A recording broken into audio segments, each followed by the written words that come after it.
Last week, the U.S. Department of Education released a list of 55 colleges and universities under investigation for how they handle sexual assault cases. 4 of those universities and colleges are in California, but none are in San Diego's region. Universities are legally required to disclose incidents of rape and sexual assault, but here in San Diego, it still seems to be a sensitive subject. KPBS contacted all the major universities and colleges in the area to discuss the issue, but only Mesa College agreed to talk to us about student safety and sexual assault. Suzanne Kambata, Director of Student Health Services at Mesa College, thank you so much for joining us. Thank you for having me. Now, when a Mesa College student reports a sexual assault, who do they report it to, and then what happens next?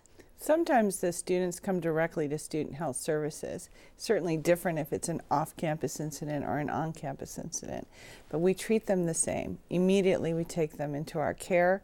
We treat them emotionally. We have licensed clinical social workers, licensed marriage family therapists, nurse practitioners, physicians, and we take them into our wraparound care. If they want to report it, we report it by calling our campus police, and our campus police are trained, specially trained, and we do have female officers. They come to our office and talk to the student and take a report. If they don't want to report it, we report it to the police anonymously. Is there a particular procedure at Mesa College and the college campuses there that to follow as far as coming to first the health center or contacting police? Do you know about the procedures at the school? What's the policy and procedure for students in the student, like the student handbook, for example? Exactly. I'm not exactly sure, but I think the student would normally report it probably to Student Health Services first, unless the police already knew about it. But as you mentioned, there does seem to be something pretty clear in the student handbook.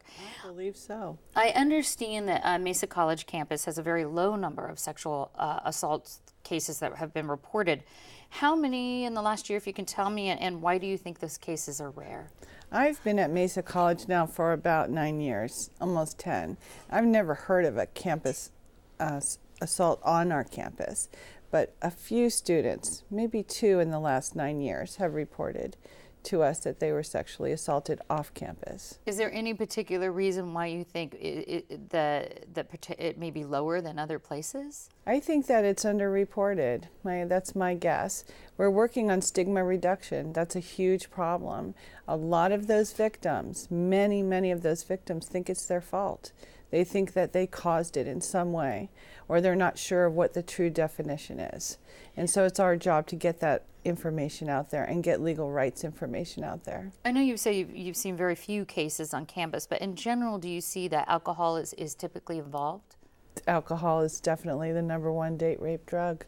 Absolutely. And we just had a huge event about alcohol, and we include information about date rape.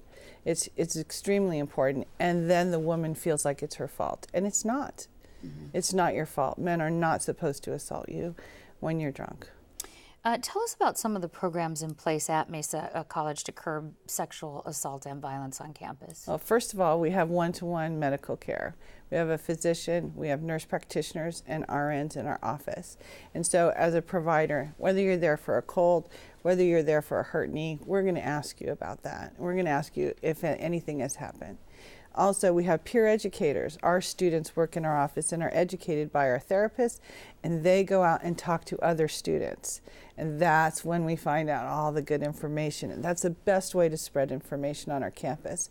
Our therapists are out in front of the cafeteria 2 days a week, and RN is out in front of the cafeteria 1 day a week, and they have brochures and information. We also give out candy. And so, well, that's always a big motivator. And then tomorrow we're having an event on sexual violence against women. So it's all the campus is covered by all kinds of events. If you could say one change needs to be made, and I'm not saying on your campus, but on all college campuses to help prevention efforts, what would that be? Ooh, that's a tough one, but I think that we have to engage men, and we have to change men's perceptions of what sexual assault is, and connected to that, we need to look at different cultures and how men from different cultures treat sexual violence. All right, Suzanne Kambata, thank you so much for this information and for talking with us. I want to let folks know that if they are a victim of sexual assault in San Diego County, there is a toll-free number. You can call it. It's on our screen, 1-888-385-4657. That's 1-888-385-4657.